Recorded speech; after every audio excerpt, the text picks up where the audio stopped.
upload the speakers. Now we have the attendees. Now we have participants reaching 1,800.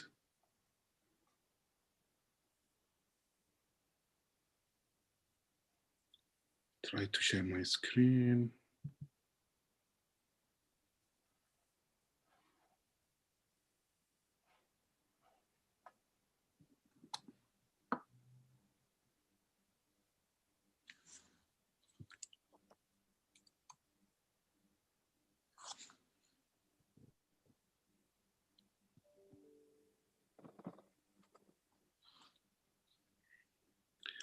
So we have 2,000 now. I think we can start. So good evening, everyone, and thank you for joining our last MENA Forum of Challenging Hematology series. This is done every, I will put the slide. This is done the last Monday of each month, and we started this forum 7 September, and today is the last session. The topics was covering important topics in hematology, and today we will cover the myelofibrosis, which is one of the myeloproliferative disorder problem, which is common, and there is a challenge in many aspects. We are very glad to have distinguished speakers with us tonight. First speaker is Dr. Sergio Verstowczyk from MD Anderson. Dr. Verstowczyk is a well-known speaker in myelofibrosis and myeloproliferative disorder.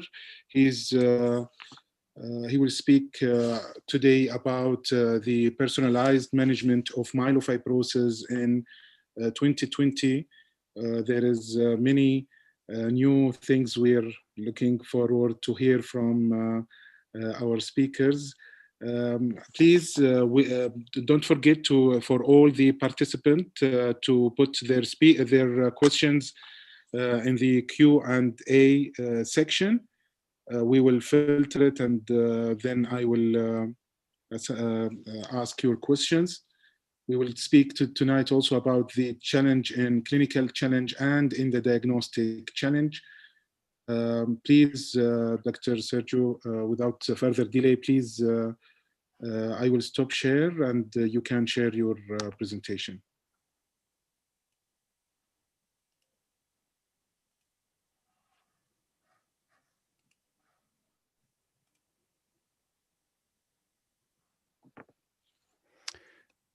Very nice to have me today on a panel. Thank you very much. I appreciate that. Can you see my slides? Yes, we can.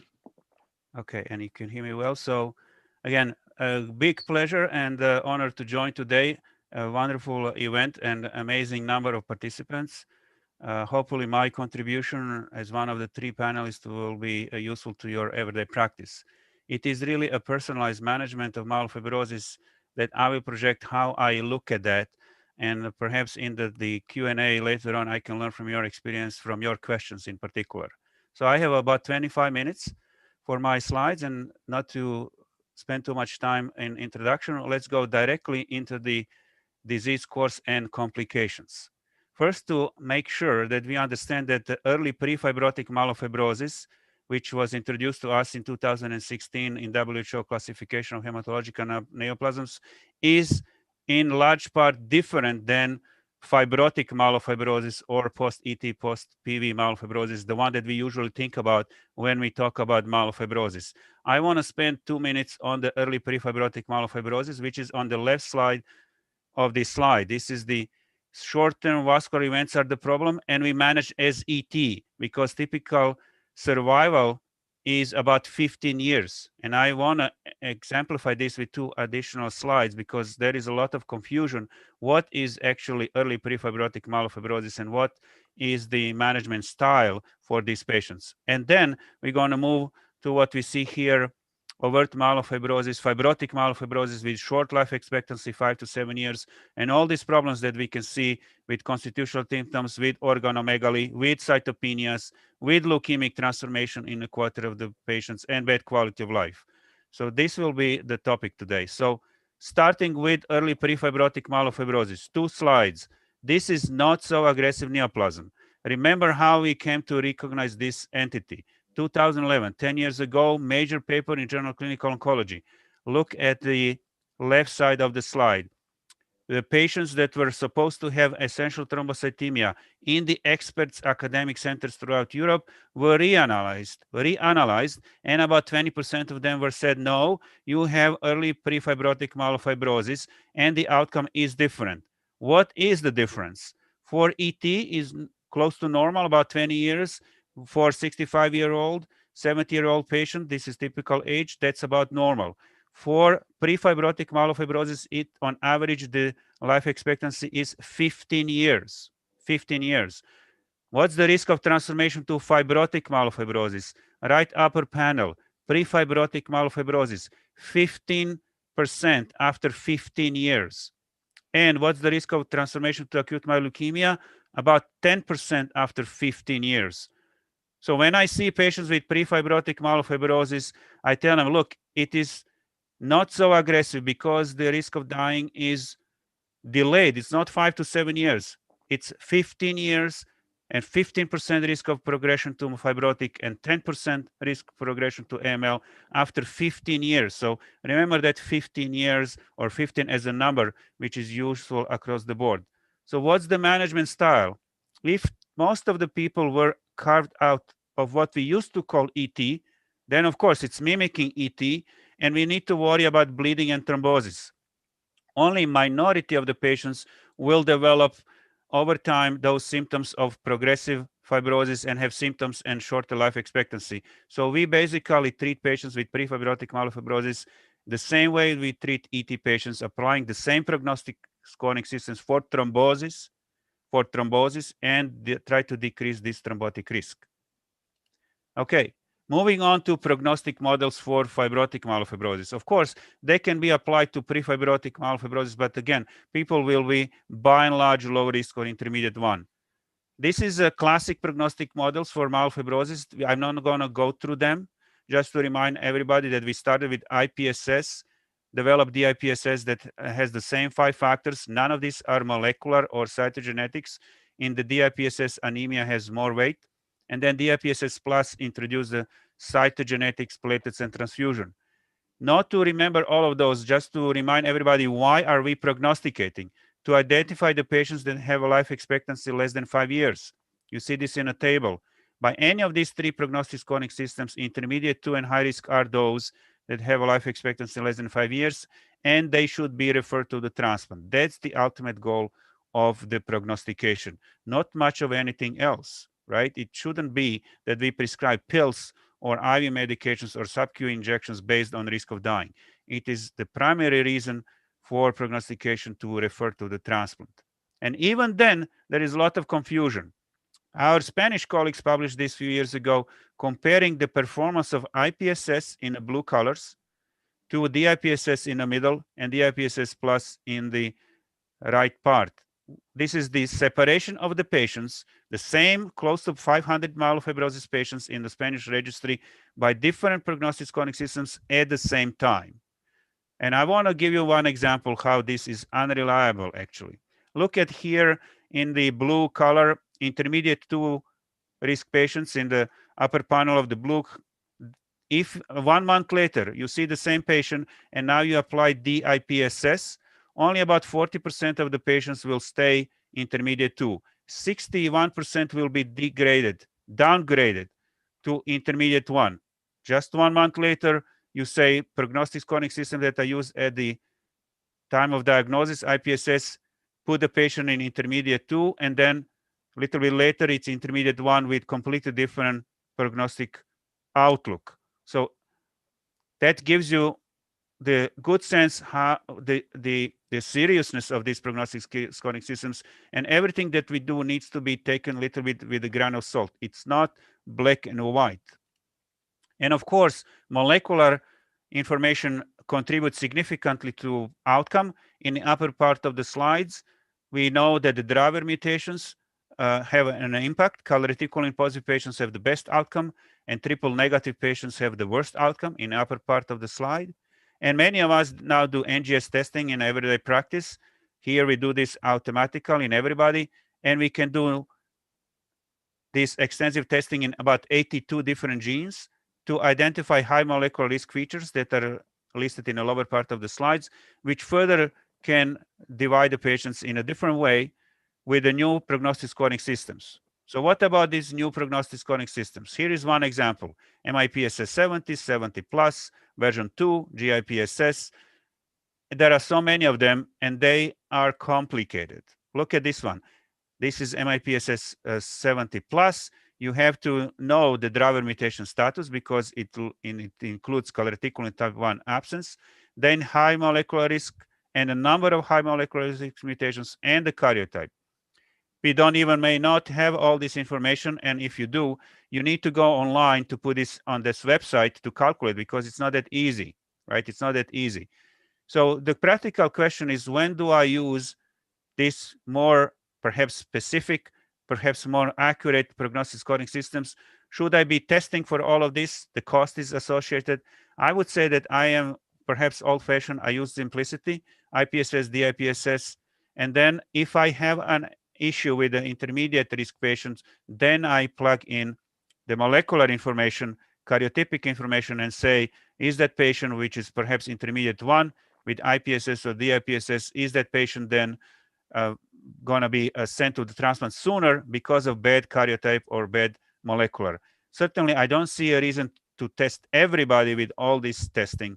If you are high risk by IPSS, highly unlikely you're going to be low risk by any other prognostic scoring system. So we need to put this in perspective for everyday management. Are we prognosticating at all? That's the bottom line of what I have said so far. Unfortunately, it doesn't appear to be the case. This is an unpublished paper as of yet. Almost 500 patient charts were analyzed here in the United States. A third of them did not receive a risk categorization at diagnosis at all. And I can understand that, okay? If the patient is older, not a transplant candidate, why would you prognosticate? It's not a transplant candidate, doesn't really need to be done. However, the problem is next bullet. Of those who did receive a categorization at diagnosis in terms of prognosis, half were just based on clinical judgment of the patient, of the doctor. The doctor comes in a room and says, I think you're going to do well. That's what I'm talking about. If that is done this way, then we are over optimistic. Look at the last bullet. Risk categorization by the physician's clinical judgment without using this information that we have. Most of the patients were called as a good prognosis. It's over optimistic view of the situation that we try to project without utilizing actually the information that is handed to us. So let's be a little bit more cautious about properly prognosticating and utilizing this information properly. Let's move on to therapy. Once we are done with prognostication, the referral to transplant, yes or no, then we say what's wrong. So the clinical needs are here on the left side, the slide that I typically use quite often. And we're going to talk a little bit more about constitutional symptoms, because that appears to be a major problem in identifying them. And we know that ruxolitinib is here for symptomatic splenomegaly, for the symptoms, and also it can provide some survival advantage, which I'm going to explain a little bit more in detail. The much more information is coming up now on the issue of extending the life for a few years of patients with therapy with ruxolitinib. Let's talk about the quality of life. What's the best way to objectivize the quality of life? Application of MPN-10 is something that we highly, highly encourage everybody to do. It's part of the NCCN guidelines, United States guidelines, how to manage patients. It's not that complicated to do it. 10 questions, each from 0 to 10. You have then 100 points that patient can have. And you can judge the quality of life very well with this and utilize it prospectively to see what's going to happen with the patients if you don't treat, or even if you treat, whether it's getting better. The problem is that we don't utilize this questionnaire at all, and we again are overly optimistic in assessing the quality of life. This is one of the studies done by our German colleagues, published several years ago. saying that many patients that are observed have symptoms. Many, almost a quarter of the patients that are just observed have a moderate symptom burden. And despite the significant symptom burden in some untreated patients, many are not being treated because the physician doesn't have that very good insight into the quality of life of the patients. And that's why we would like the questionnaire to be used quite often. All right, how bad the symptoms need to be to start the therapy? If the scale is from 0 to 100, 10 questions, each from 0 to 10, 100 is the total. How bad the symptoms need to be? I pulled this slide. This is from a study which is for a second line after ruxolitinib, a study between the drug called momelotinib and danazol for approval in the second line after ruxolitinib for symptomatic patients. The primary goal is to improve the quality of life. The secondary is to improve the anemia. The FDA agreed that if the symptoms are 10 or more on a scale from 0 to 100, if it's 10 or more, then the patient is sick enough for investigational study. So perhaps this is something to utilize as the information when we think how bad the symptoms need to be. It says 10 or more on scale from 0 to 100. You can go on investigational drug even. Moving on to what to expect from ruxolitinib. We know that, right? So the spleen response, this is the waterfall. Each vertical line is one patient's spleen going down. Most of the patients, 97% of the patients have a spleen response. Only 3% are primary refractory. I would usually say 5% of the patients don't benefit enough. I would like everybody to benefit much more, but it's satisfying to say 97 have some degree of improvement. The point of this slide is actually a blue color. People always say, how about hydroxyurea? Well, hydroxyurea was part of the best available therapy. Almost all the patients, great majority of the patients were treated with hydroxyurea as a control arm. Well, it didn't work well. So there is no comparison between the ruxolitinib and hydroxyurea in terms of controlling the signs and symptoms of the disease. Spleen and symptoms are much better controlled with ruxolitinib, and you see photos of one of my patients in that regard.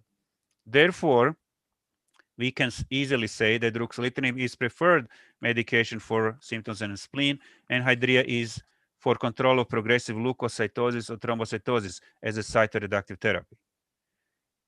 Over the last few years, there is much more information coming out from many different sources that earlier intervention matters. This is a study that you may be very familiar with, a JUMP study, 2,200 patients in many countries around the globe. Anybody who had a spleen or symptoms were allowed to participate, including patients with low intermediate 1 risk in red color, intermediate 2 in gray, and high risk in blue. What I'm showing here is over time from left to right, week 4 to week 72, a spleen response based on a risk of dying, which I don't like much, but it's very useful for what the point I want to make. You see always the red color is better, right? Better spleen response in a lower risk patients because they can receive the higher dose. They can receive the higher dose because these patients have less anemia and thrombocytopenia. Those are the parameters that affect the dose. So better the dose, better the spleen response. This is not the only source of that particular connection. Many, many papers have been published so far saying the higher the dose, the better the spleen response. This is another one from the Italian experience, 20 milligrams twice a day, much better than 15, much better than 5 in terms of achieving that response in the spleen. And we know that from the reanalysis of the comfort studies that led to ruxolitinib approval, this is on the left side, a clear connection between the dose, the higher the dose, the better the spleen response.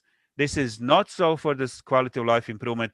For quality of life improvement, which is on the right side, 10 milligrams twice a day is good enough if that's your goal. But if you want to decrease the spleen as much as possible, you need to go up. So my usual take is avoid starting with low dose. If you start with low, escalate quickly to maximum safe dose within first 6 months. Doses less than 10 milligrams twice a day, like 5 milligrams twice a day, do not really work very well. So there is one paper that summarizes everything that I said so far based on the data from 408 patients. This is Palandri's paper from 2017 that clearly based on the data in that paper. So if you want one source that tells you all of this together in one paper, this is the paper. Influence of disease stage and quality of response. Time interval between diagnosis and start of ruxolitinib, if it's very long, people will have a bigger spleen, high risk of dying, more anemia, more platelets, lower platelets, and therefore earlier intervention matter. And then the lower part of the slide explains the influence of the dose. Earlier disease patients may tolerate higher dose, and higher dose is affecting the spleen much more. Higher dose, better spleen response. Why am I so much pushing that information about the spleen response? Because I want patients to live longer. Let's talk about longevity. 7 years difference between these two photos at the time of presentation to my clinic on the left, and 7 years later, the same person. We know that information about the prolongation of life from the COMFORT studies, a lot of argument about this. This is the summary. The orange color is ruxolitinib treated patients in COMFORT studies. In the yellow color is the patients in the control arm, where majority cross over to ruxolitinib. Despite the crossover, there is a 1.5 year difference in survival. And the green color are patients that did not cross at all, right? So 3 years difference between green and orange. However, this is not the only information about survival benefit. This is from Medicare claim database, very large federal database here in the United States. We looked at this database. You have a very large number of patients and said, is there any influence of exposure to ruxolitinib in terms of prolonging life of the patients? Just a simple question in the federal database. Ruxolitinib exposed and ruxolitinib unexposed patients, biases are possible, but simple question is answered, yes, exposure to ruxolitinib makes people live longer. Why would they live longer? They have a better albumin, so protein goes up, cholesterol goes up, body weight goes up, performance go up, and renal function improves. Remember, this is infiltrative disease. Infiltration in the liver, infiltration in the lungs, infiltration in the kidney. This is a paper from 2019. Dr. Strati published this. This is improvement in the kidney function on ruxolitinib, which is tied on the right side to improvement in a failure-free survival. So people have better metabolism, better performance status, better kidney function. That's why people live longer. And earlier intervention again matters. If we go back to the analysis of COMFORT studies, we have here in orange color, the darker orange and younger, and the other color in the control arm. You see a much better difference in survival benefit for intermediate 2 risk group. See here, intermediate 2 risk group is much better than the high risk group. So earlier intervention will make a spleen smaller. The spleen is the major factor that makes people live longer. The smaller the spleen, the better survival. Analysis of the COMFORT studies, upper part, ruxolitinib, 10 to 25% decrease in the spleen, and then 25, 35, 35 to 50, and 50. The better the spleen response, longer the people live. That's one of the markers that I always aim for. I want them to feel much better, fine. I want to optimize my dose to get the spleen as small as possible during the first 6 months of the therapy, because each 10% reduction from baseline in spleen length at 6 months was associated in COMFORT studies with a 9% reduction in the risk of death. So that is the goal that we should actually aim for, not just the quality of life, but the spleen and the survival. The same was seen in a community practice from northern Italy. Responders by palpation, you don't really need to have MRI. Responders live longer. The smaller the spleen, the longer the life in a community setting, right? And then the issue why we cannot really simply approach that issue here. The issue here is the platelets go low and the red blood cell count goes low, right? So there are limitations in the dosing of ruxolitinib. That's why I'm advocating early intervention, because we have less issue with thrombocytopenia or anemia at the beginning, right? People are less anemic or thrombocytopenic at the beginning. You need to adjust the dose based on platelet numbers. We know that, right? We know that very well.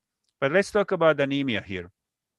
You see the hemoglobin goes down on ruxolitinib, and then there is a rebound. Part of it is dose adjustments. There are no guidelines how to adjust the dose. You can adjust the dose on your own, your medical judgment, but then there is a rebound even in those that do not dose adjust, because, and I can't really explain it, that's the problem, there is the natural rebound in red blood cell count. Part of it is also perhaps because we add, not in studies, but we do add otherwise the anemia drug on top of ruxolitinib to counteract this anemia problem. The anemia problem is the one that usually affects the delivery of ruxolitinib. With the platelets, we are less concerned. That doesn't happen too often, and we know what to do. With anemia, a lot of uncertainty. Count on the rebound during the first 6 months, even without those adjustments. Add the anemia drug to counteract it, and don't really dose adjust or lower the dose unless absolutely necessary. So how to manage these early onset cytopenias, right? Decrease those or interrupt, which I would not advise at all, but it needs to be said that sometimes that is absolutely necessary. Decrease the dose as per your medical judgment. Look at the trajectory of the decrease of the blood cell count, seriousness for particular patients, and of course, give occasional transfusions if necessary. Monitor pressures more closely, add erythropoietin stimulating agents or danazole. It's low probability of success, but it may help actually, or consider adding prednisone or thalidomide. Thalidomide in particular, 50 milligrams daily, appears to be something that can be tolerated very well on top of ruxolitinib and can increase the red blood cell count and platelets as well. And I'm talking about ongoing clinical study that shows that information to us in public domain. So that was already reported a couple of times. Low dose thalidomide appears to be beneficial, and if you can use it in community practice, try to do that on top of ruxolitinib. If there is still a concern about optimizing the dose or starting ruxolitinib at the optimal dose from the beginning, there is alternative dosing regimen. This has not been published as a paper as of yet, but it is getting traction, and many people are looking at this and saying, why don't I do that? What I'm talking about, starting at 10 milligrams twice a day, and then going up from 10 to 15 to 20 to 25, all within first 6 months. I do this sometimes in elderly patients in particular. I go with a lower, but then in a month or two, I go to from 10 to 15, and then again in a month or two, from 15 to 20, trying to optimize the dose to get that spleen under control. In this particular study from Europe, Dr. Cervantes reported 56% response rate by palpation. This is all community-based. 56% of the patients having at least 50% reduction in the spleen with this alternative dosing schedule, going from low to high, from 10, 15 to 20 during the first 6 months. With that, it's much safer. This is a hemoglobin level over time, much less of anemia because you are more cautious and you go up if you need. And so this is something that perhaps is going to be developed much more and endorsed much more in guidelines. But this is something that may offset that worry about starting with a higher dose and then needing transfusions or dose adjustments. Consider this in your own practice. So my tips on using ruxolitinib is that it's certainly indicated for control of the splenomegaly and symptoms, regardless of a risk of dying. That should not be connected to each other. And anemia, although major problem, is not really contraindication. It does not affect the benefits of ruxolitinib, and I try to avoid prophylactic underdosing with ruxolitinib in terms of leaving patients on a low dose. If I can go up, I go to the maximum tolerated dose early on to get that spleen under control, to get that survival benefit from higher dose of the ruxolitinib with a higher or better control of that splenomegaly. So moving from the quality of life to the spleen control as much as possible to the extension of life. Avoid abrupt interruption of ruxolitinib. We know that very well in responding patients because symptoms come back within 7 to 10 days. Be aware of a rare possibility of opportunistic infections. We know that as well, nothing new. And also monitor for skin cancer, which was seen in patients previously treated for a long time with hydroxyurea. These are PV patients typically here in the United States because hydroxyurea on its own has a higher risk of causing squamous cell carcinoma of the skin. And it seems that ruxolitinib in this particular setting can enhance that risk. But this is very, very rare actually. So one more time, let's move from quality of life benefit to the spleen benefit and optimize the spleen benefit for patients to live longer. And this is another one of my patients from 2008, still alive and well. All these years later, with the control of the disease, he's not in CR. We don't have CRs and PRs. Let's move on to a higher bar and aim for prolongation of life with optimal management in 2021. So I thank you so much for your attention. I hope this was useful for your own practice. Certainly, these slides are to be shared. And this is my email. Please send me any questions about any case in the future. I'm always happy to help with the patient management. So I'm going to stop here and stop share, and we'll have a nice discussion. Thank you so much. Thank you. Thank you very much, Prof. Sergio. It was really nice and goes to the clinical part where all hematologists have a challenge when you want to start what's the dose, and I like also your tips at the end. There is many questions, so if you please allow me to keep the questions till the end, we will have the honor to keep you till the end if you not mind, please. Yeah. Now I will go to Dr. Ahmed Al-Saeed, who's a deputy chairman of Princess Noura Oncology Center in National Guard, Jeddah. Dr. Ahmed Saeed is a well-known hematologist, and I like his presentation since I was a fellow. This does not mean that Dr. Ahmed is too older, or no, he's very young, and I like always his presentation really because it's also focused. Dr. Saeed today will focus on the BMT or bone marrow transplant challenge in clinical aspect who are eligible. And please, Dr. Ahmed, proceed. Assalamu alaikum. Thank you, Dr. Marwan, and thank you for SSBD for the invitation. It's difficult to talk after Dr. Sardan, but I'll try my best. So my task is to go for some clinical challenges, BMT focus in myelofibrosis. As you know, allogenic transplant currently remains the only potentially curative treatment for myelofibrosis. Give me a second. And it is the only treatment tool in myelofibrosis that is associated with evidence of molecular remission and complete resolution of bone marrow fibrosis. And over time, many trials showed a long-term survival and possible cure for myelofibrosis post-allogenic transplant, with an overall survival of about 30 to 60%, but the non-relapse mortality is as high as up to 43%.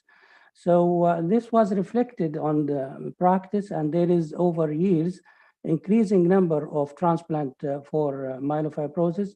This was shown in Europe with the EBMT data, and also in the US, where the number of MPN transplant, including myelofibrosis, increased over the last few years. And this is why, because we have advantage of the transplant. There is it's a curative, there is a long-term survival.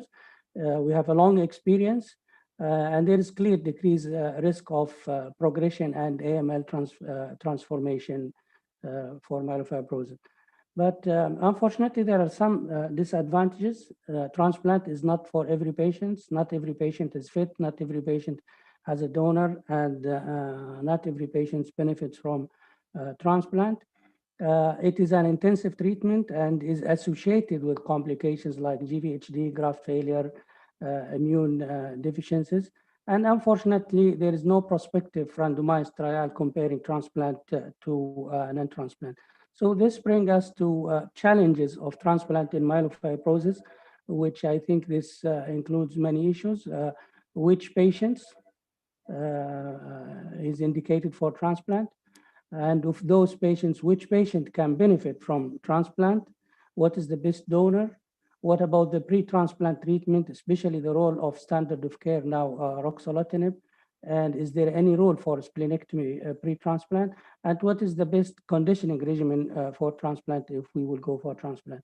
So I will go briefly over these challenges in the coming 10-15 minutes, starting which myelofibrosis patients needs transplant, or what are the indication of transplant in myelofibrosis.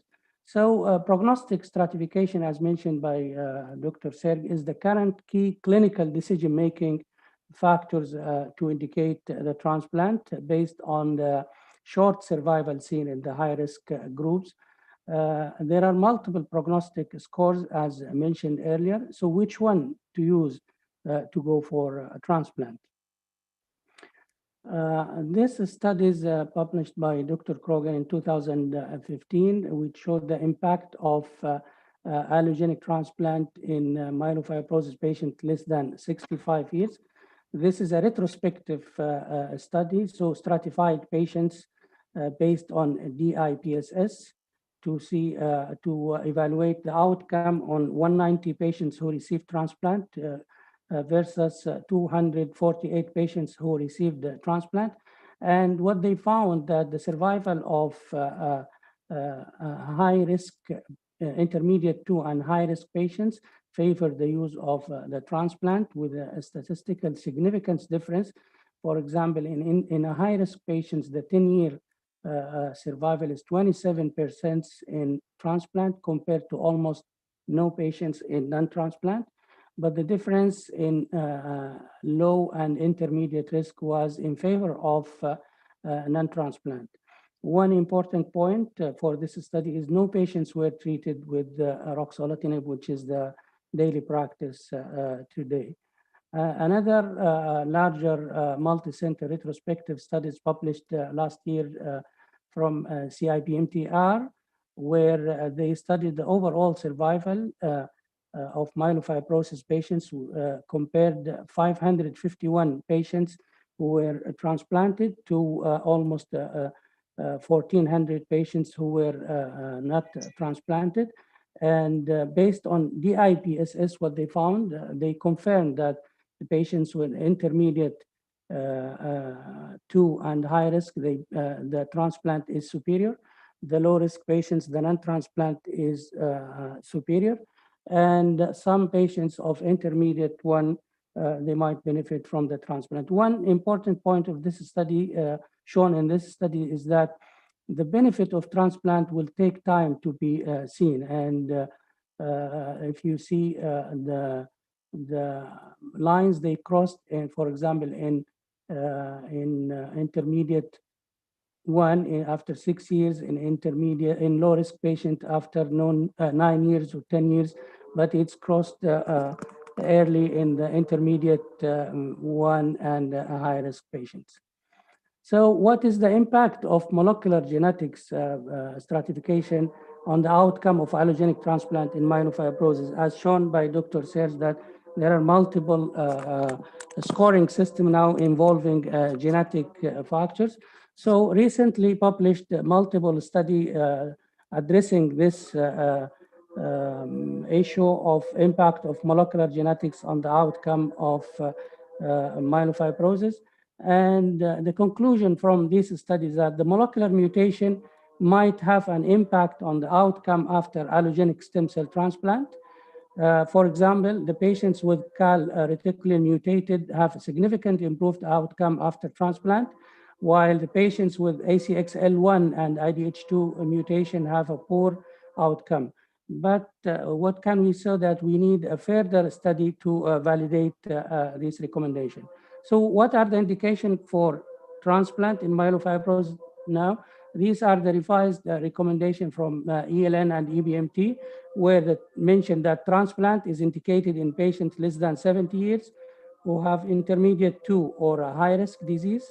It's indicated intermediate risk 1 in a patient less than 65 who has a refractory transfusion-dependent anemia, who had a blast more than 2% in the peripheral blood, or who has adverse cytogenetics, while the transplant is not indicated in a low-risk disease. Now, if you have a patient who has indication for transplant, the next question is who might benefit from the transplant, or how can we best select patients for a transplant? This was clarified or studied in a recently published paper where they aim to develop a prognostic score to determine the prognosis after transplantation. 361 patients were divided into 2 cohorts, training cohort of 200 patients and validation cohort of around 150 patients. And they used what is called MTSS, or myelofibrosis transplant scoring system. and the multivariate analysis on survival, and identified 7 factors to predict the outcome of the transplant, including age, platelets count, white cell count, performance status, driver mutation, additional mutation, and the type of donors.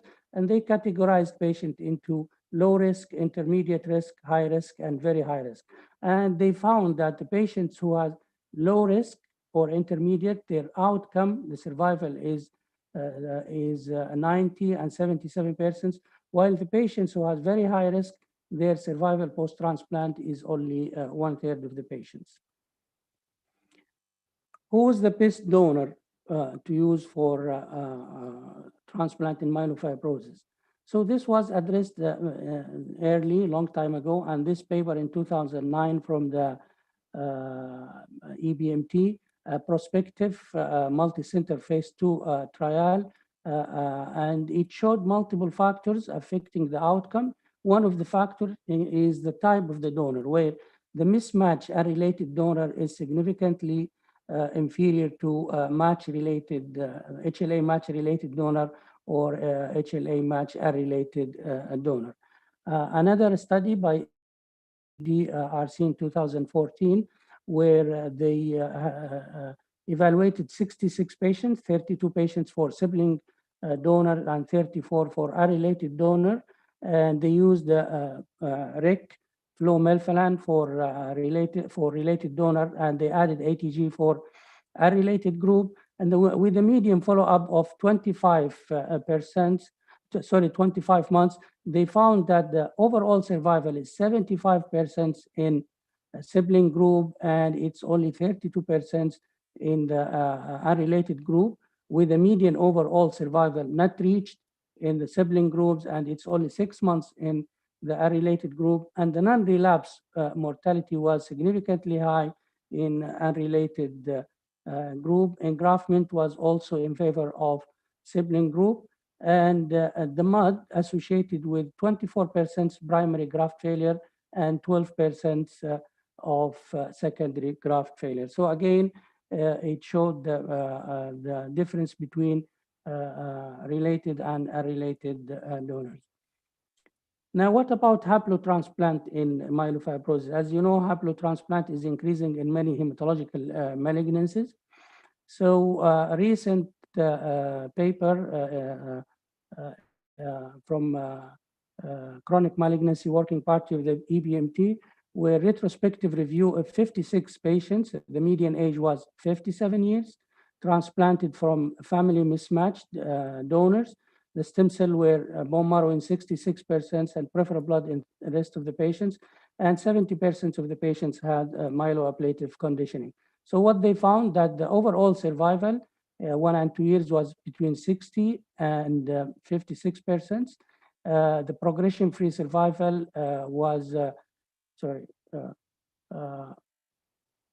this is the progression-free survival in, I'm sorry, okay.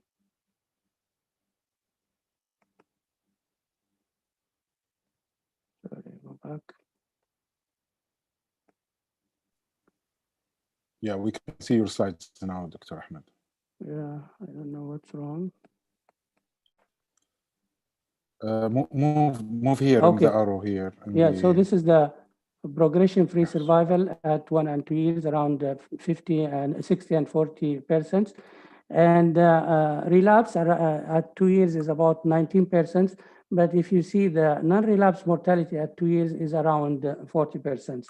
The acute GVHD was seen in about 28% at 100 days, and the chronic GVHD was seen at about 45% at 1 year. So donor selection remains crucial for myelofibrosis, and it has an impact on treatment outcome. Transplant from alternative donors is associated with high non-relapse mortality, mostly from graft failure and GVHD. Mismatch related donor is associated with poor outcome. And in contrast to other hematological malignancies, haplotransplant with post-transplant cyclo in myelofibrosis is associated with less favorable outcome. So the best donor for is the full match, is a full HLA match donor. What is the impact of pre-transplant ruxolitinib? As mentioned, ruxolitinib is the standard of care for most of the patients. Ruxolitinib could be associated with decrease in spleen size, decrease in the general symptoms, and improve the performance status, decrease in the inflammatory cytokines. So this collaborative multi-center retrospective studies from Canada, US, and UK examined the effect on ruxolitinib, use of ruxolitinib pre-transplant on the transplant outcome. And it found that the patient who has clinical improvement to ruxolitinib is associated with better overall survival, less non-relapse mortality, and less relapse compared to the patients with advanced stage or with less response. So positive impact on ruxolitinib use to the outcome of the transplant. Another study from the EBMT retrospective study in almost 3,000 patients, 400 patients received ruxolitinib before transplant. And in these patients, it was found that there is a tendency to reduce post-transplant mortality. Ruxolitinib is not associated with risk of graft failure or GVHD or relapse. And there was no impact on non-relapse mortality. So we could say the impact of pre-transplant ruxolitinib, that use of JAK2 inhibitors prior to transplant has no adverse impact on the outcome. Continuation of JAK2 inhibitors close to the start of conditioning is recommended, and usually we can use it until 7 days before the conditioning regimen. Patients undergoing transplant when responding to the JAK2 inhibitors or ruxolitinib had encouraging outcome. And myelofibrosis patients undergoing allotransplant at time of maximal response to ruxolitinib, they have better survival than those who lost their response. What about the use of splenectomy pre-transplant? This is from EBMT registry, around 1,200 patients transplanted between 200 and 217. The splenectomy was done in about 200 patients. And one observation is that number is decreasing over time. So splenectomy was associated with less non-relapse mortality, but it is associated with increased risk of relapse, and there was no significant impact on survival. Last point is, what are the best conditioning regimens? So the optimal conditioning intensity for myelofibrosis allotransplant has not been compared prospectively. Historically, myeloablative conditioning is associated with significant toxicity, and REC transplant can extend the potential of transplant option for older patients. And for younger individual, maybe the myeloablative is better than REC. This study from the, again, chronic malignancy working party of the BMT, where they evaluated the myeloablative and reduced intensity conditioning transplant in myelofibrosis. This is a retrospective study where they examined, or they reviewed about 800 patients who received myeloablative compared to more than 2,000, compared to 1,500 patients who received the reduced intensity. And what they found that there was no difference in the 5-year overall survival between MAC and REC. There was also no significant difference regarding the incidence of relapse. Also, there is a trend that more relapse with REC, and there was no difference incidence in the non-relapse mortality.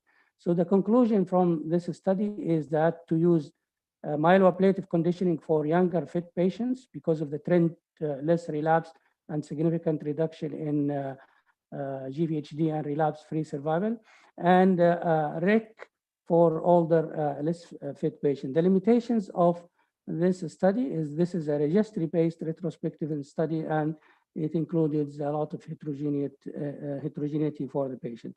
So with this, I come to the conclusion of some challenges of BMT in myelofibrosis, and thank you for that.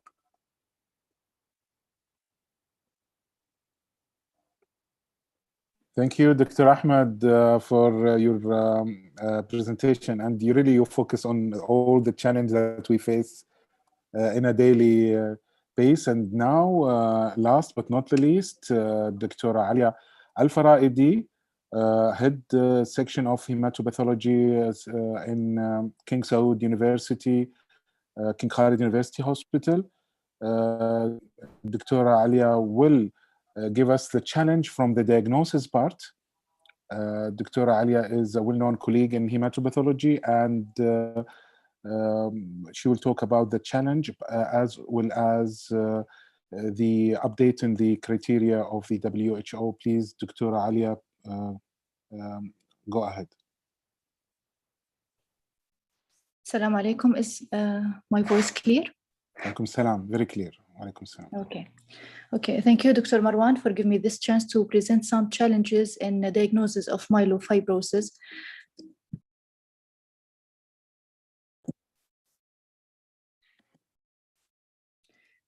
So I would like to start with this slide regarding the classification evolution of myeloproliferative neoplasms, since that prior to 2001, actually all myeloproliferative neoplasms were classified as chronic myeloproliferative disorders. However, in the mid of 2000s, with the discovery of many mutations underpinning the polycythemia vera, essential thrombocythemia, and primary myelofibrosis, the 2008 WHO classification adopted a new morphological classification and incorporated the JAK2 mutation as a formal major criteria for diagnosis of polycythemia vera, and changed the classification of chronic myeloproliferative disorder to myeloproliferative neoplasms, and it included 8 subtypes. However, this classification was subjected to some criticism with regard to the reproducibility and accuracy in the diagnosis of certain subtypes, and this was followed by the 2016 classification. Certain modification was done. As you can see here, the systemic mastocytosis was changed as it has its distinguished pathological, clinic pathological entity, and the recognition of calreticulin mutation also necessitated that these 3 drivers mutations to be one of the major criteria in essential thrombocythemia and primary myelofibrosis. In addition to that, the primary myelofibrosis showed this prodromer phase, which is very important in the hematopathological features and the prognosis impact, and it's given as the primary or early primary myelofibrosis. So further classification also, or further differences between the 2008 WHO classification for primary myelofibrosis. As you can see here, mainly it's in the minor criteria, which went to under modifications, in which that we required, initially in 2008, we required the 2 minor criteria, which it changed to be at least one of the minor criteria. And you can see here that the early or the pre-fibrotic stage or early primary myelofibrosis, the leukoerythroblastic picture was also changed to leukocytosis only more than 11. And actually this is given to those many cases who has a borderline leukoerythroblastic blood picture, who shows that very few blasts or nucleated RBCs in the peripheral blood. So as you can see here, the diagnostic criteria for primary myelofibrosis have altered over time due to fundamental histopathological changes, features which have not been changed.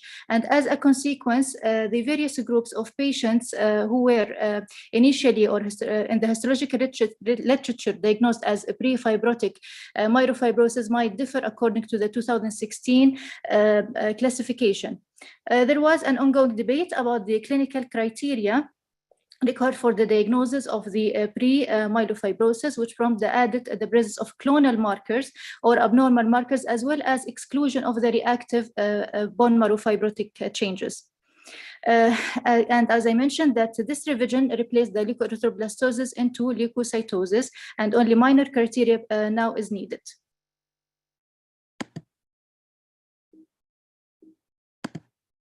Okay, so regarding the step-by-step diagnostic approach, we still believe that the diagnosis of primary myelofibrosis is one of the exclusion because of the lack of specific diagnostic markers, ruling out the other reactive or malignant conditions that can cause the secondary myelofibrosis is essential. And again, every histological diagnosis is usually should be preceded by a careful history and physical examination. So regarding the CBC, as we can know the behavior of the myelofibrosis affecting the multipotent progenitor cells, so it can affect any cell type with unpredictable manner. So anemia, which is usually mild, present in most patients with the primary myelofibrosis, more than 60% having hemoglobin concentration less than 10. Leukocytes and platelet count can be low, normal, or can be high without reference to the spleen size.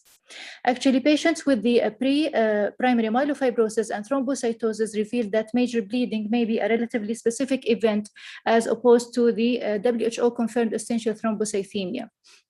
And actually, this can be one of the pitfalls in diagnosis to start with the CBC, especially with those patients who presented with high platelet count. Here, as you can see, we can demonstrate the peripheral blood smear showing the teardrop cells, which are usually encountered during the overt stage of myelofibrosis. And you can see the leukoerythroblastic picture with many blasts and nucleated red cells.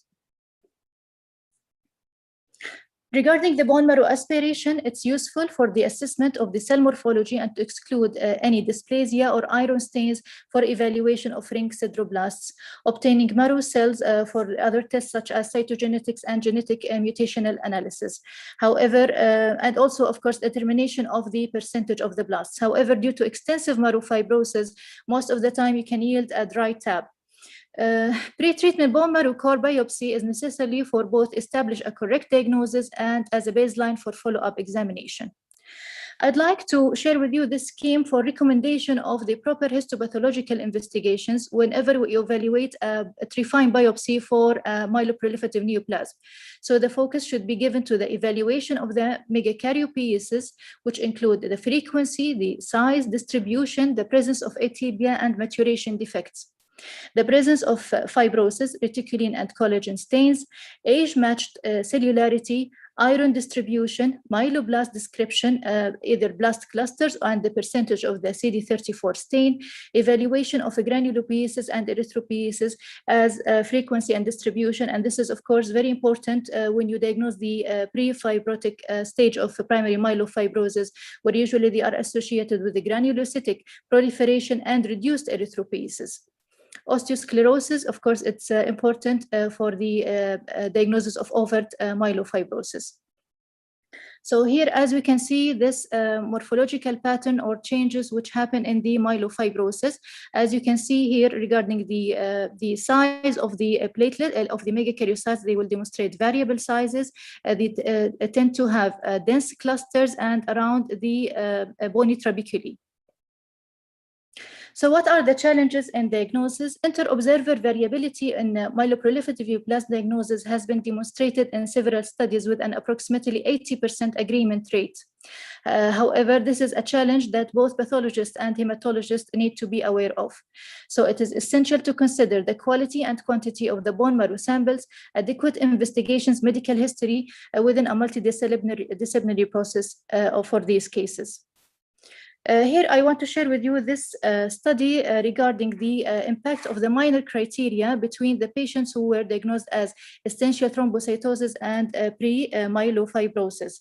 So the aim of this study was to compare the relative frequency of the 2016 revised WHO minor criteria between the pre-myelofibrosis and essential thrombocytosis.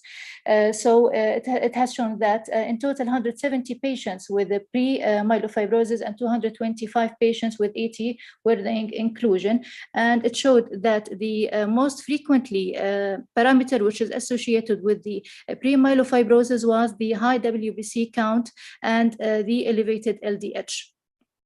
However, there is 8.8% of the pre-primary myelofibrosis patients failed to show one of the selected clinical features required for this, in contrast to 52% of the essential thrombocythemia patients. So in conclusion, this data showed a high reproducibility of the newly proposed WHO-defined minor criteria in the pre-primary myelofibrosis, and it showed that while approximately 50% of essential thrombocythemia patients also show one or more minor criteria, accurate distinction between the two entities is only possible by following an integrated approach, including histomorphological diagnosis as well as minor criteria. So regarding the morphological diagnosis, there was a cohort study which reported that 16% of patients with an initial diagnosis of essential thrombocythemia had a diagnosis revised to an early or pre-fibrotic primary myelofibrosis after re-review of the triphyline biopsies. So we said that they found that another study found that among 295 patients diagnosed with ET or pre-myelofibrotic patients, the consistency between the two groups of pathologists was 78%. So I want to share with you this study evaluated the prevalence of early pre-fibrotic myelofibrosis in patients who were previously diagnosed as ET. So in review, this led to a diagnosis of WHO defined ET in 30 cases, which 71% of these cases. However, 14% of the previously diagnosed essential thrombocythemia were re-evaluated as early pre-fibrotic myelofibrosis. So the contamination ratio of the early pre-fibrotic myelofibrosis in patients who were previously diagnosed as essential thrombocythemia is mainly dependent on the diagnostic baseline of each pathologist, with a frequency of 16% in one report and 27% in another report. However, in this study, 14% of patients were initially diagnosed with ET in this cohort study, a proportion which is comparable with the two previous studies. The clinical parameters that could help to distinguish these entities have been reported in the patients with early pre-fibrotic myelofibrosis, found to have a lower hemoglobin, high leukocyte count and platelet count, higher serum LDH values, and higher frequency of palpable splenomegaly compared with the patients with ET. This is just to consider the entities, and as you can see that there is no single pathognomonic feature can differentiate between essential thrombocythemia and primary myelofibrosis. However, the understanding of the characteristic features of involving the megakaryocytes primarily in the triphyline biopsy will help or will be the key feature to differentiate between the two categories. Here we can have the standardized morphological features which can differentiate between the ET and early pre-fibrotic. With regard to the cellularity, the essential thrombocythemia will have no significant increase in the age-matched cellularity. This is in contrast to the primary myelofibrosis, where marked increase in age-matched cellularity is evident.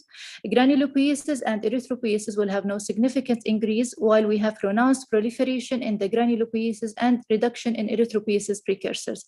The megakaryocytes, which is the most important to look for, is the prominent, large and giant, mature and hyperlobulated or deeply folded nuclei, and this will give the terminology of staghorn appearance. However, in contrast, in primary myelofibrosis, the dense or loose clustering is the frequent feature, with especially around the bony trabeculae, and it would show variable sizes showing hyperchromatic or hyperlobulated, cloud-like or balloon-like irregularity of the nuclei. And of course, they will have a defect in maturation between the cytoplasmic and nuclear ratio. Reticulin fibrosis, where we can be very rare and minor or focal increase in essential thrombocythemia. However, there will be significant increase, no significant increase in primary myelofibrosis.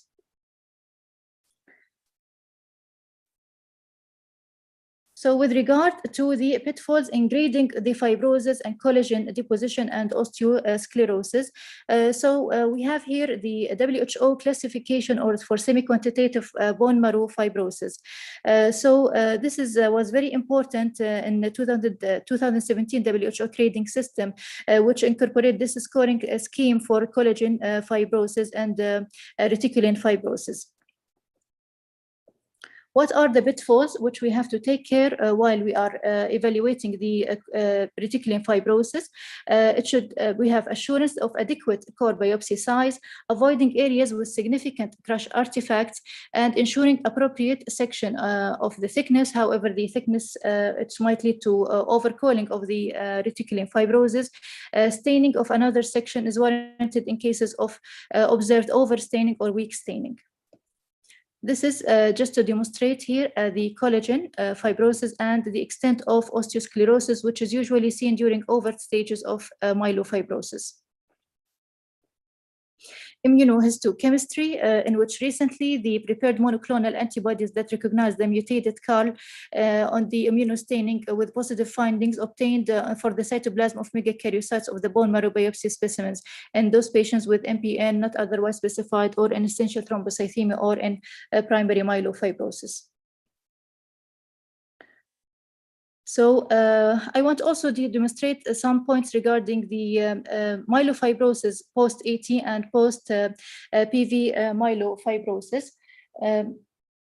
So regarding this, with regard to the diagnosis of post-AT and post-PV, which the criteria remain unchanged since 2018 and are listed here. So we can say that since the preceding diagnosis of AT and primary or polycythemia vera is required, the base modification in the diagnostic criteria of these patients indirectly impact the secondary myelofibrosis diagnosis.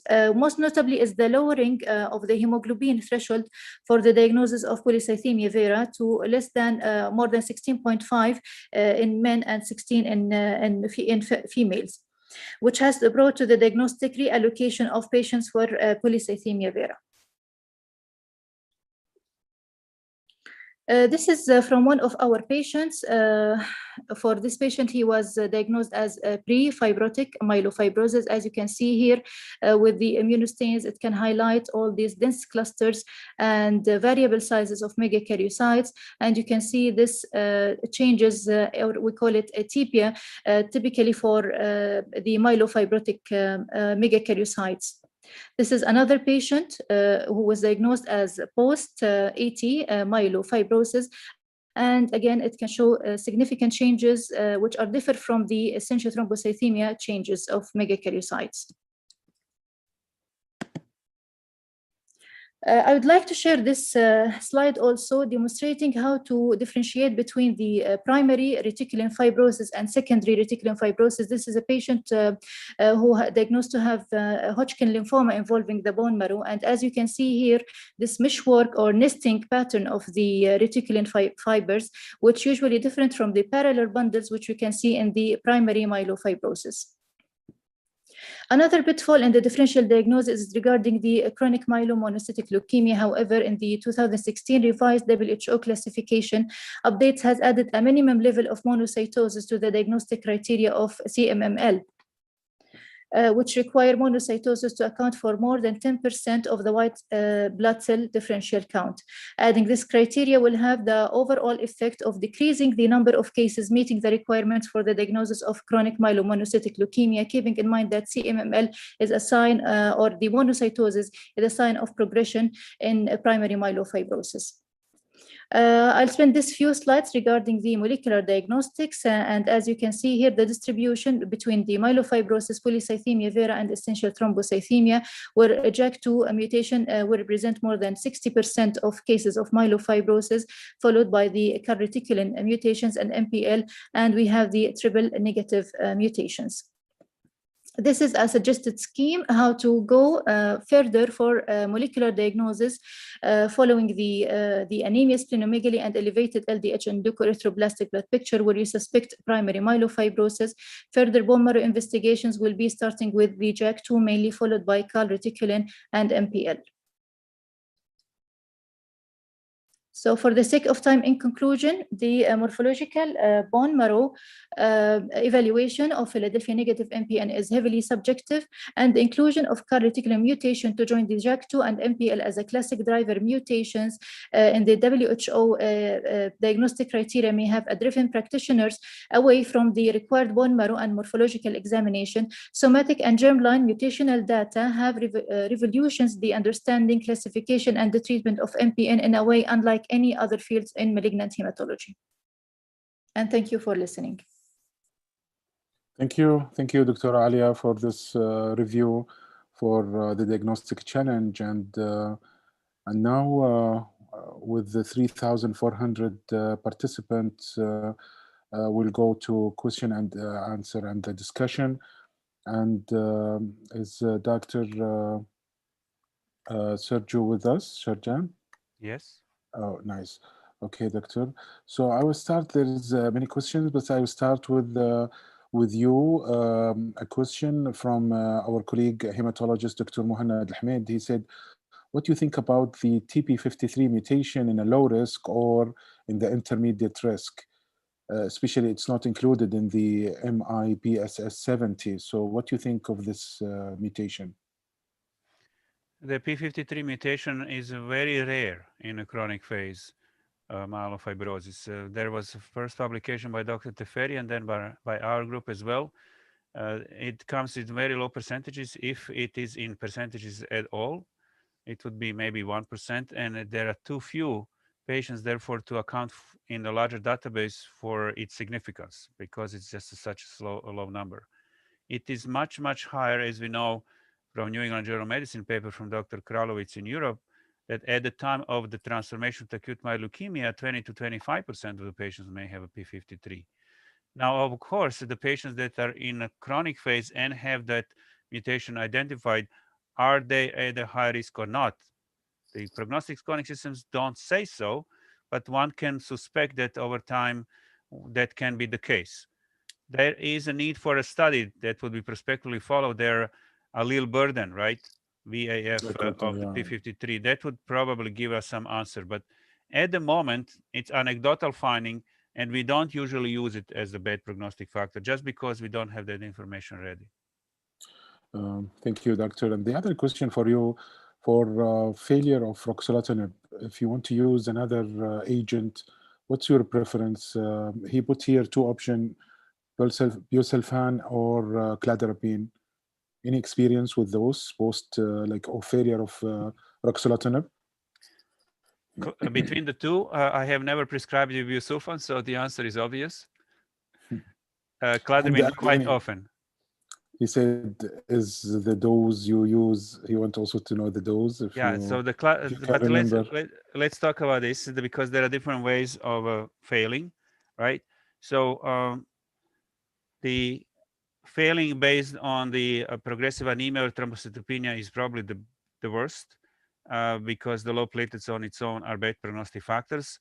For anemia, before we say enough of JAK inhibitor, let's do something else, we try to counteract the anemia by adding anemia drugs, as we said before. The patients that really eventually stop because of cytopenias don't have very good options. I would probably go back to thalidomide and prednisone, or lenalidomide and prednisone for patients with low counts. Patients that are progressing with a big spleen, if they can tolerate add-on of hydroxyurea, right? If there is a opportunity because of blood cell count is not so low, I actually add a hydroxyurea to ruxolitinib for progressive splenomegaly if the quality of life is still improved with ruxolitinib. Why change, right? Basically, for me, a loss of response to ruxolitinib is when nothing is controlled at all, a complete loss of any possible benefit. If the blasts go up, then you would add hypomethylation agents, right? The standard practice is to add Videsa or Dacogen when the blasts are above 10. There is a lot of discussion now whether we should be starting that when we have blasts between 5 and 10, like 7 or 8. You have progressive increase, right? Why wait for 10? Why not start at 8? Because we know that they will continue to get worse. The low-dose hypomethylation agents can be also used in the chronic phase when there is a loss. You remember we published 3 years or 4 years ago paper that combined ruxolitinib with the low dose azacitidine, 25 milligrams per square meter daily, which was add on to people after 3 or 6 months of ruxolitinib. But the same can be applied to people who are losing response, low dose hypomethylation agents. Cladribine is really used in people who are proliferating a lot, 0.5 milligram per kilogram, 5 days IV monthly, like you do for hairy cell leukemia. So between these two options, cladribine is the one, busulfan I haven't used, but hypomethylation agents come handy. Remember those. And what about a usual practice about prednisone in advance, like before the failure, before you are using a small dose of prednisone, 20 or so?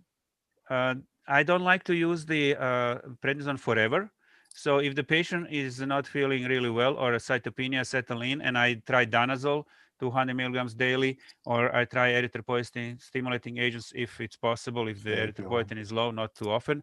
prednisone, I use it for 3 months. I use 30 milligrams daily for 1 month, 20 milligrams daily for 1 month, and 10 for 1 month. Just 3 months and see what happens. 15 to 20% chance of anemia response, and obviously people feeling well. And of course, this is in combination, doctor? In combination. Okay. In combination. And of course, if you want to stop ruxolitinib, you always worry about the rebound. Even when you don't think that there is a chance of a rebound, you may be sometimes fooled.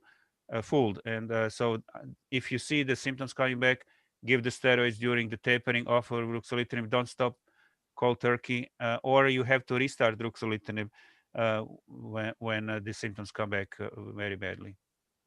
Thank you, doctor. And question to Dr. Ahmed Saeed. What do you think of the role of ruxolitinib maintenance after transplant? So I think ruxolitinib can be used in patients who develop GVHD, acute GVHD post-transplant, so you can use ruxolitinib. But if patients did not respond to transplant, or patients had graft failure, or their outcome usually is poor, and I'm not sure if ruxolitinib or other things can be helpful. Maybe Dr. Sardanti, if there is any recommendation in the setting, but as far as I know, to use it as a maintenance post-transplant is not there. I agree with you. So there is no role as a prevention of a relapse because it's not specific for the mutation, right? It should not be used in patients that have ejecta mutations, only in those. It can be used in anybody with the myelofibrosis. And you are absolutely right in your observation that after transplant, the outcome is so poor, hardly anybody is interested in anything anymore. Unfortunately, if the transplant doesn't work, people choose to go home. I remember one study that say the ruxolitinib in the peri-transplant, before transplant, they mainly, which reduced the GVHD risk, and like Dr. Ahmed Saeed, what he mentioned, to keep it till the end, till really near the conditioning.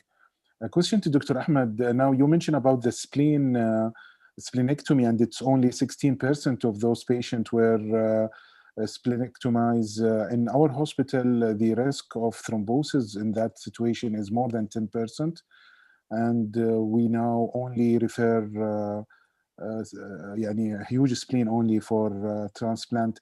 My question, in those 200 patients, or the other patient that was not splenectomized, any more detail in the data that if their spleen was, the size was not that massive, or if the response maybe to Jakavi, or yeah, I remember in this retrospective, they mentioned also in their comments the subgroup analysis, they found that those who had spleen more than 15 centimeters, they are the one who do poorly compared to those who have spleen less than 15 centimeters. You put the cottage, as mentioned in the studies, and this is 15 by ultrasound, or no, below 50, or below I'm costal not mark? sure, but I think since mentioned 15 centimeters, I think it's by radiology. But as noticed in the study is that it's the use of splenectomy is going down, and maybe the major part is due to more use of ruxolitinib. Yeah. What's your practice, Dr. MD Anderson? Are you removing all the spleen, the large spleen, or you only choose the one who is really massive? Yeah, we choose only those that are really massive, but there is no real measurement. It's a judgment call of the transplant doctor who is in charge, and it's very, very rare. I would say just maybe 5 cases a year among the several hundred patients. So I would say that the splenectomy has a role in perhaps treating patients that are pancytopenic, do not respond to any therapies, and you remove the spleen to improve their blood cell count. We don't utilize it in pre-transplant setting. Our practice is similar to yours. We push the ruxolitinib, even to higher dose for a couple of months to get the spleen as small as possible, despite perhaps patient requiring transfusions, because patient will get to the transplant in 2 months. And we keep the ruxolitinib until the last day before the chemotherapy starts as pre-transplant chemotherapy. We just taper it for the last week or so, and the day before the chemo starts, we stop. But I should probably bring to discussion your view of keeping the ruxolitinib even during the transplant for a couple of weeks, right? There was a publication from Europe saying Yes. we should probably let it 5 be. milligrams. We really actually think about this, and it's being done without, real study in case-by-case basis to see whether this will further reduce the complications after transplant, and it does not appear to be interfere with the engraftment. So a couple of weeks into the transplant with With a ruxolitinib. small dose, 5 milligrams? Or? Small dose, yeah, 5 or 10 milligrams. During COVID, ruxolitinib showed some protection from COVID in some study, if you remember. So it's good really for even HLH and, the cytokine, some case series using it. Question to Dr. Alia from Abdulaziz Al-Sayrafi. He said, what does you mean by crush artifact? Actually, this is, we usually see it in the trifine biopsy when it's traumatized. Sometimes the edges will be crushed and it will give you like false impression there is reticulin fibrosis. So you have to differentiate between these crushed or traumatized areas and the genuine reticulin fibrosis. And my question to you, Dr. Alia, sometimes we refer a case of query like MPN and we not know if there is a pre-fibrotic, and sometimes they not do reticulin stain. The question, when the hematopathology should consider doing the reticulin, is it a standard in all MPN? In our practice, usually it's a standard to do reticulin stains with any trifine biopsy we got. So reticulin, especially for MPN, we have to do reticulin as well as collagen for trichrome stains. Perfect. Thank you very much. Thank you, everyone. I think if you allow me, I will present a few slides about the MENA forum. As I mentioned, today is the last MENA forum, and I encourage everyone to follow the Saudi Society of Blood Disorder in our channels in YouTube, and all the lecture and very important education material will be there, also in Twitter. And we have also on Twitter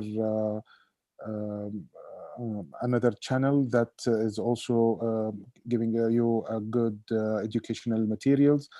I will share some analytics for this webinars. So 8 webinars, and as of end of February, total participant was 13,180.